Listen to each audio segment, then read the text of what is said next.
नमस्कार दोस्तों, ये है ज्ञानधारा चैनल। आज के इस वीडियो में हम लोग बात करेंगे यूपी पीजीटी 2006 के अंतर्गत भूगोल से पूछे गए आगे के 50 प्रश्नों के बारे में। उनको हल करेंगे और उनकी क्या व्याख्या हो सकती है और किस प्रकार के और प्रश्न बन सकते हैं आगामी परीक्षाओं के लिए, उन पे हम लोग डिस्कस करेंगे। तो जो पहला प्रश्न पूछा गया है कि अधोलिखित सूची में को सुमेलित कीजिए तथा दिए गए कूट से सही उत्तर का चयन कीजिए। एक तरफ सूची में नदी परियोजनाएं दी हुई हैं, दूसरी तरफ किन राज्यों में ये नदी परियोजनाएं स्थित हैं उनके बारे में दिया हुआ है। तो पहला आपका तांबा यहाँ पे दिया हुआ है, गलत लिखा हुआ है, ये होगा तवा। ठीक है, तवा आपका जो है जो परियोजना है वो कहाँ पे स्थित है, आपकी मध्य प्रदेश में। आप इसको मिला देंगे ए का 2 से। फिर उसके बाद भीमा, भीमा बी का आप कर्नाटक से मिला देंगे। ठीक है, घाट प्रभा उसके बाद आप मिलाएंगे कहाँ पे, आप मिलाएंगे यहाँ से महाराष्ट्र से। ठीक है, और उसके बाद आप करजन जो है गुजरात से मिलाएंगे। ठीक है, तो आप इस तरह से इनका जो है चयन कर देंगे।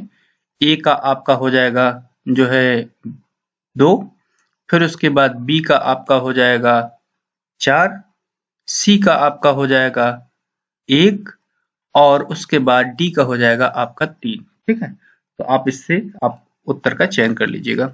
अगला प्रश्न जो पूछा गया वो हम लोग देख लेते हैं कि क्या पूछा गया है। अगला प्रश्न है कि हाल ही में एनटीपीसी की 520 मेगावाट तपोवन विष्णुगढ़ जल परियोजना का उद्घाटन कहाँ किया गया। ऑप्शन डी में असम, हिमाचल प्रदेश, जम्मू कश्मीर, उत्तरांचल। तो उत्तरांचल जिसका नाम 2007 में उत्तराखंड हुआ, तो उत्तराखंड में स्थित है। अब इसी से जुड़ा हुआ एक प्रश्न मैं आपसे पूछ लेता हूँ कि हाल ही में ऋषि गंगा प्रोजेक्ट जो कि ग्लेशियर के टूट के पिघलकर पानी के आने से बह गया था, वो किस राज्य में स्थित था। ठीक है, वो आप मुझे कमेंट बॉक्स में पोस्ट करके बताइएगा। अगला जो प्रश्न मैं आपसे पूछ लेता हूँ कि सलाल जल विद्युत परियोजना कहाँ पर स्थित है। अगला प्रश्न है कि भारत में अधोलिखित झीलों में से कौन प्राण मछली के उत्पादन के लिए जानी जाती है। बुलर झील, सांभर झील, चिल्का झील या काबर झील। तो ये जानी जाती है चिल्का झील। अब आप बताइए चिल्का झील किस राज्य में स्थित है। अगला प्रश्न है कि निम्नलिखित राज्यों को अनुसूचित जाति की संख्या के आधार पर अवरोही क्रम में डिसेंडिंग ऑर्डर में व्यवस्थित करना है और सही कूट का जो है चयन करना है। तो एक कूट दिए त्रिपुरा, मध्य प्रदेश, असम और मेघालय। तो आपको बताते चले पूछा क्या गया है, घटते हुए क्रम में, मतलब जहां सबसे ज्यादा उसको पहले रखना है। तो सबसे ज्यादा आपका जो है कहाँ पे है, मध्य प्रदेश में, मध्य प्रदेश आप लगा दीजिएगा। फिर उसके बाद आपका असम में है, असम लगा दीजिएगा। फिर उसके बाद मेघालय में है, फिर उसके बाद आपका त्रिपुरा में है। तो आपका ये विकल्प नंबर 4 सही हो जाएगा। ठीक है, अगला प्रश्न जो पूछा गया कि अंतरराष्ट्रीय चीनी बाजार में भारत की कड़ी स्पर्धा का सामना करना पड़ रहा है। किससे करना पड़ रहा है। ऑप्शन दिए हुए हैं जापान, थाईलैंड से, संयुक्त राज्य अमेरिका कनाडा से, अर्जेंटीना चिली से या क्यूबा इंडोनेशिया से। तो क्यूबा और इंडोनेशिया देशों से भारत को अंतरराष्ट्रीय चीनी बाजार में कड़ी प्रतिस्पर्धा का सामना करना पड़ रहा है।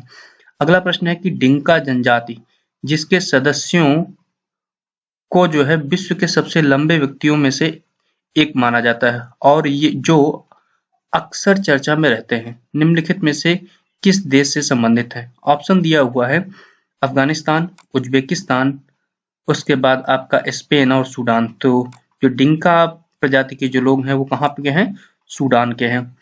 अगला प्रश्न पूछा गया कि विश्व में अधोलिखित घनी जनसंख्या वाले क्षेत्रों में से कौन मुख्य रूप से कृषि पर आधारित नहीं है। ऑप्शन दिया हुआ है मिस्र में नील नदी की घाटी, अगला है चीन के मैदान भाग, जावा द्वीप या उत्तरी पूर्वी संयुक्त राज्य अमेरिका। ठीक है, तो उत्तरी पूर्वी जो संयुक्त राज्य अमेरिका है वो फुल्ली अर्बनाइज्ड एरिया है। ठीक है, अगला प्रश्न पूछा गया है कि निम्नलिखित में से कौन सी आदिवासी खानाबदोश चरवाहे हैं। ऑप्शन दिए हुए एस्किमो, बोरो, पिग्मी और मसाई। तो मसाई जो है जो कि आपका पूर्वी अफ्रीकी, केन्याई, इथोपियाई सब क्षेत्रों में पाए जाते हैं, जो कि खानाबदोश और चरवाहे हैं। अब आप मुझे बताइएगा कि एस्किमोज कहाँ पाए जाते हैं और बोरो कहाँ पाए जाते हैं। आप मुझे कमेंट बॉक्स में पोस्ट करके बताइएगा। अगला प्रश्न है कि निम्नलिखित में से कौन सी समस्या नगरीकरण का प्रभाव नहीं है। ऑप्शन दिए हुए हैं जलवायु गुंबद, ऊष्माद्वीप, अम्लवृष्टि, विकिरण खिड़की। तो जो विकिरण खिड़की है वो नगरीकरण की समस्या का प्रभाव नहीं है। अगला प्रश्न पूछा गया कि हरित क्रांति से संबंधित प्रमुख समस्या कौन सी है। ऑप्शन दिए हैं प्रादेशिक असंतुलन, फसलोत्पादन में असमानता, पर्यावरण पर दुष्प्रभाव या उपरोक्त में से सभी। तो हरित क्रांति से संबंधित जो है ये चारों जो है समस्याएं हैं जो उपयुक्त दी हुई हैं। अगला प्रश्न पूछा गया है वो हम लोग देख लेते हैं। उसको जानने के पहले मैं आपसे एक प्रश्न पूछता हूं कि भारत में हरित क्रांति का जनक कौन है? विश्व में हरित क्रांति का जनक कौन है? भारत में श्वेत क्रांति का जनक कौन है? और भारत में नीली क्रांति का जनक कौन है? इनको आप मुझे कमेंट बॉक्स में पोस्ट करके बताइएगा। अगला प्रश्न है कि भारत की भू सीमा व जल सीमा का निम्नलिखित में से कौन सा सही युग्म सुमेलित है? एक तरफ भू सीमा दी हुई है, दूसरी तरफ जल सीमा दी हुई है, और दोनों को मैच करने वाली कौन सा है जो कि भारत के संदर्भ में सही है, वो आपको देखना है। एक तरफ 12,200 से लेकर के 7216 दिया हुआ है, 15,200 से लेकर 7516 दिया हुआ है, 18,200 से 7816 दिया हुआ है, 21,200 और 8,116 दिया हुआ है। ठीक है, तो आपका जो ये बी नंबर ऑप्शन है ये आपका जो है सही है, क्योंकि जो भारत की स्थलीय सीमा है वो आपकी लगभग में 15,200 किलोमीटर है, और जो जलीय सीमा है द्वीपीय सीमा मिलाकर 7516.6 किलोमीटर है। ठीक है, अब जो है अगर केवल मुख्य स्थल रूप की जो समुद्री सीमा उसको हम लोग देखें तो वो कुल है 6100 किलोमीटर। अगला प्रश्न है कि अंडमान एवं निकोबार द्वीप समूह हैं। ऑप्शन डी में प्रवाल द्वीप, ज्वालामुखी द्वीप, निमज्जित श्रेणियों के अवशेष या निक्षेप जनित द्वीप। तो ये है आपका निमज्जित श्रेणियों के अवशेष। ठीक है, अगला प्रश्न पूछा गया कि डंकन पास पड़ता है। ऑप्शन दिए हैं भारत और श्रीलंका के बीच में, अंडमान निकोबार द्वीप समूहों के बीच में, उत्तरी अंडमान और दक्षिणी अंडमान के बीच में, बृहद अंडमान और लघु अंडमान के बीच में। तो जो डंकन पास है वो पड़ता है आपका बृहद अंडमान और लघु अंडमान के बीच में। अब आप मुझे कमेंट बॉक्स में पोस्ट करके बताइएगा कि 10 डिग्री चैनल किन किन को विभाजित करता है। अगला प्रश्न है कि मेघालय की गारो खासी जयंतिया पहाड़ियां संरचनात्मक दृष्टि से हैं। हिमालयी श्रेणियों के भाग, अरावली श्रेणी का भाग, प्रायद्वीपीय पठार के भाग या अराकानियोमा श्रेणियों का भाग। तो ये है आपका पेनिनसुलर जो प्लेटू है उससे संबंधित है। ठीक है, अगला प्रश्न है कि पूर्वी घाट पर्वत और पश्चिमी घाट पर्वत मिलते हैं इलायची की पहाड़ियों पर, अन्नामलाई की पहाड़ियों पे, पालनी की पहाड़ियों पे या नीलगिरी की पहाड़ियों पे। तो आपका ये जो मिलती हैं दोनों वो मिलती हैं आपकी नीलगिरी की पहाड़ियों पे। अब आप मुझे कमेंट बॉक्स में पोस्ट करके बताइएगा कि जो नीलगिरी की पहाड़ियां हैं उनमें कौन सी विशेष रूप से जो जनजाति है पाई जाती है जो भैंसों का पालन करती है। ठीक है, अब आपको बताते चलें कि जो नीलगिरी की पहाड़ी है उसके जस्ट दक्षिण में जाएंगे तो अन्नामलाई की पहाड़ियां हैं जो कि पालघाट दर्रे द्वारा पृथक की गई हैं, और अन्नामलाई की पहाड़ियों की एक शाखा पालनी की पहाड़ी और दूसरी इलायची की पहाड़ियों के रूप में जानी जाती है।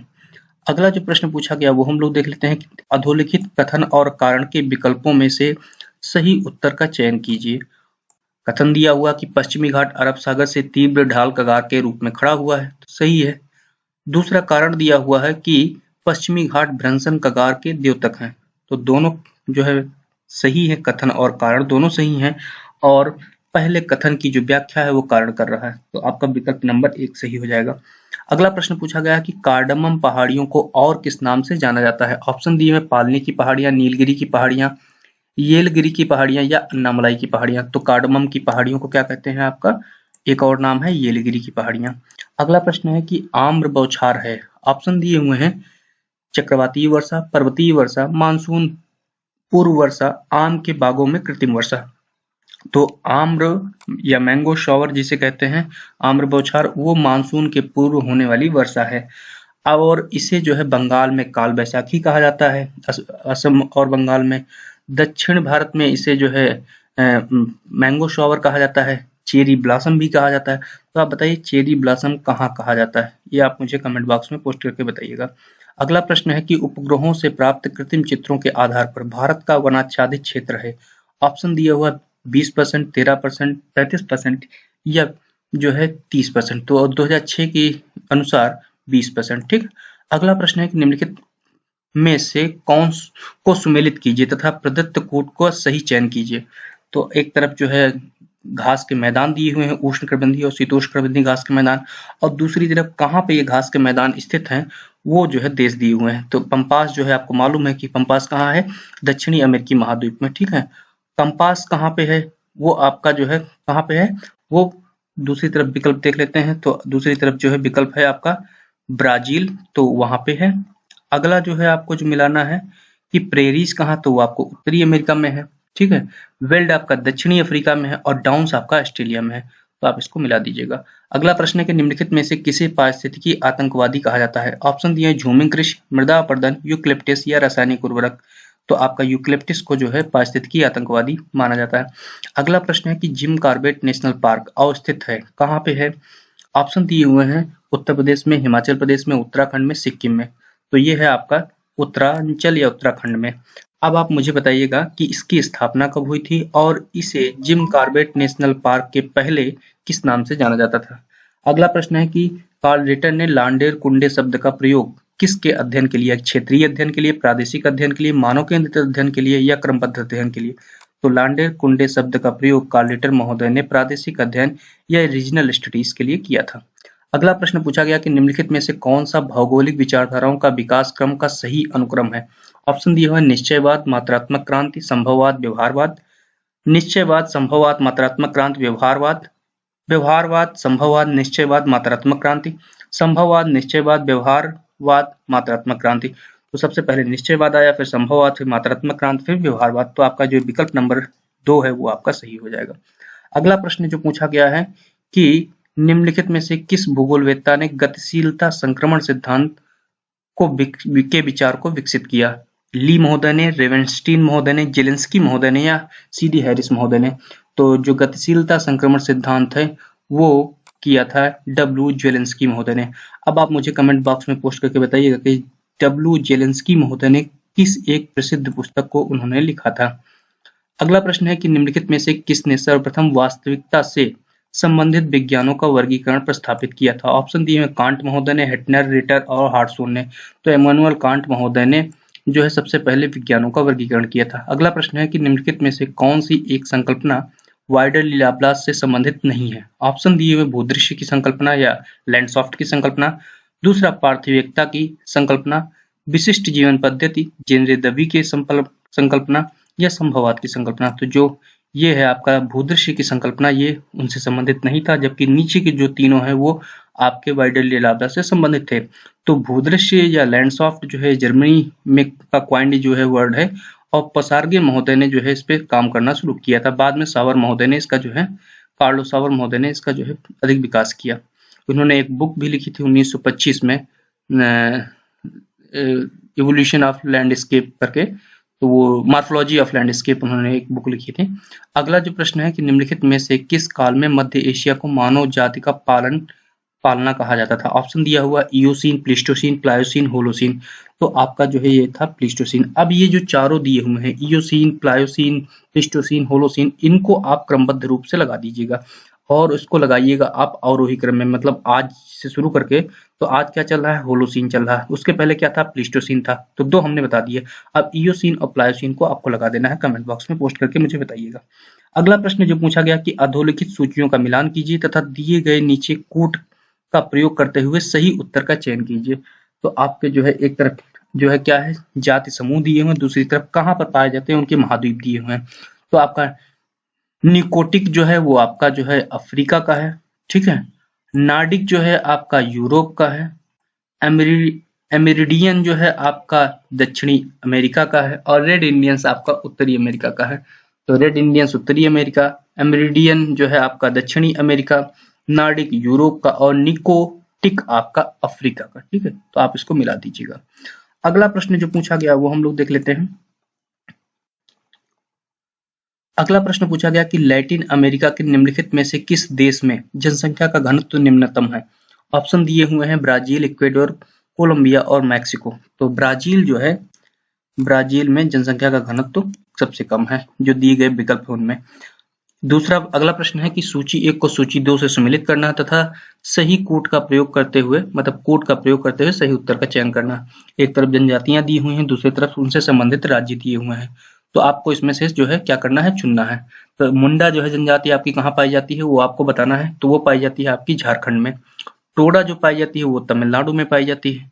खासी जो है आपकी मेघालय में और गोंड आपकी मध्य प्रदेश में पाई जाती है। तो आपका ये 4 नंबर जो विकल्प है ये आपका सही हो जाएगा।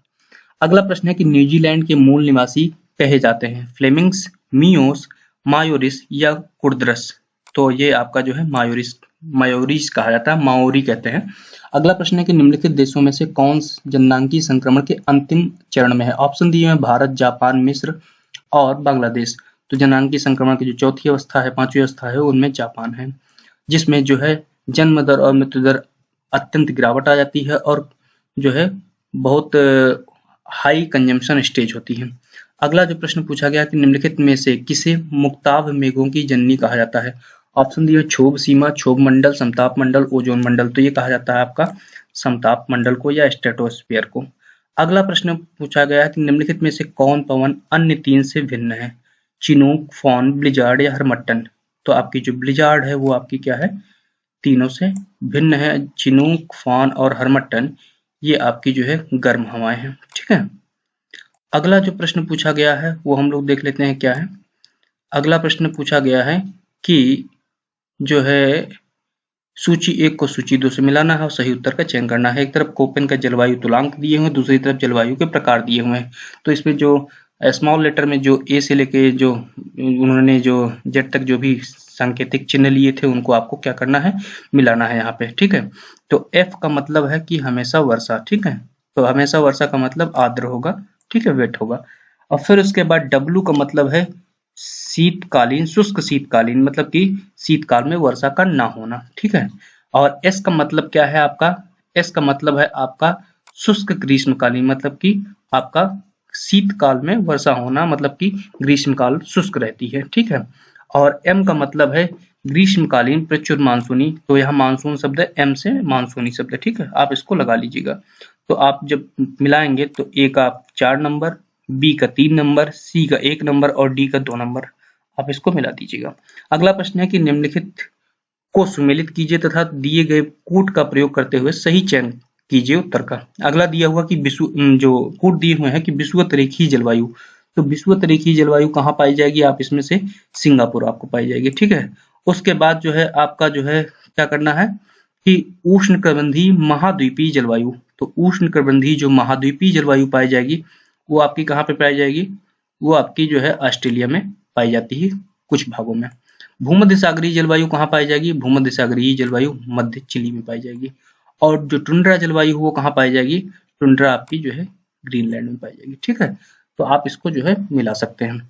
और यहाँ पे और आपको देखना है कि जो उष्णकटिबंधीय महाद्वीपीय जलवायु है वो ऑस्ट्रेलिया के केवल कुछ भागों में पाई जाती है, जबकि सूडान में भी ये जलवायु पाई जाती है जिसे कहते हैं समानातुल्य जलवायु। ठीक है, अब अगला प्रश्न जो पूछा गया है कि ब्रिटिश रसायन विज्ञानी ल्यूक हार्वर्ड द्वारा मेघों को कितने प्रकारों में वर्गीकृत किया गया। ऑप्शन दिए हैं 2, 3, 4, 5। तो 4 भागों में उन्होंने डिवाइड किया था।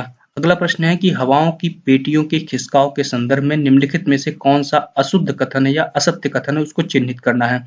तो आपका दिया हुआ कि भूमध्य सागरीय प्रदेशों में शीत ऋतु में वर्षा होती है, तो ये आपका सही है। ग्रीष्म काल में ध्रुवीय हवाओं से 600 से 7 मतलब कि 60 डिग्री से 70 डिग्री अक्षांशों के मध्य के क्षेत्रों में वर्षा होती है, तो ये भी आपका जो है सही है।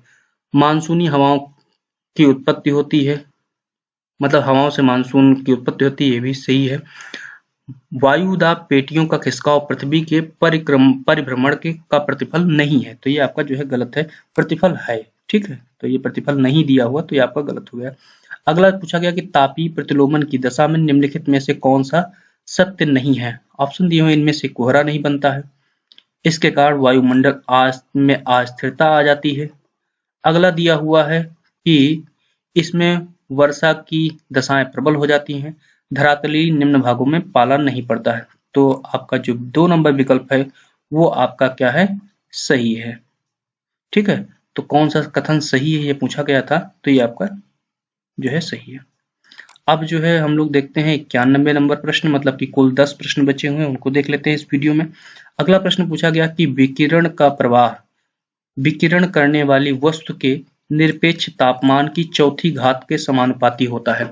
उक्त व्याख्या निम्नलिखित में से किस नियम से संबंधित है। ऑप्शन दिए हुए हैं वेन विस्थापन नियम, स्टीफन बोल्ट्जमैन नियम, प्रतिलोभ वर्ग का नियम, रैले का नियम। तो स्टीफन बोल्ट्जमैन के नियम का जो है ये स्टेटमेंट है। अगला प्रश्न जो पूछा गया है कि प्रवाल भित्तियों की उत्पत्ति संबंधी अवतलन सिद्धांत किसने दिया था। ऑप्शन दिए हैं डार्विन महोदय ने, मरे महोदय ने, डेविस महोदय ने और अगासिज महोदय ने। तो ये दिया था डार्विन महोदय ने। अब आप मुझे बताइएगा कि डेविस और मरे महोदय ने प्रवाल भित्तियों की उत्पत्ति संबंधी कौन कौन से सिद्धांत दिए थे। अगला प्रश्न है कि निम्नांकित को लवणता के आधार पर आरोही क्रम में या बढ़ते हुए क्रम में व्यवस्थित कीजिए तथा प्रदत्त कूट से सही उत्तर का चयन कीजिए। ऑप्शन दिए हुए हैं मृत सागर, वान झील, कैस्पियन सागर, टिटिकाका। तो आपको इसको सही से लगाना। तो सबसे क्या कर रहे हैं, आरोही क्रम में, सबसे बढ़ते हुए क्रम में। तो आपका जो है सबसे ज्यादा लेक वान, उसके पहले मृत सागर, उसके पहले आपका कैस्पियन और सबसे कम जो है टिटिकाका। तो टिटिकाका, कैस्पियन सागर, फिर मृत सागर, फिर लेक वान झील। ठीक है, आप इसको क्रम से लगा लीजिएगा। अगला प्रश्न है कि फुनाफुटी प्रवाल वलय अवस्थित है एलिस द्वीप पर, पश्चिमी द्वीप समूह पर, तस्मानिया द्वीप पर या हवाई द्वीप पर। तो आपका एलिस द्वीप पर स्थित है। अगला प्रश्न जो पूछा गया वो हम लोग देख लेते हैं। क्या प्रश्न पूछा गया है कि हैलीमैन के अनुसार गंगा नदी द्वारा समुद्र में जमी निक्षेप की मात्रा है।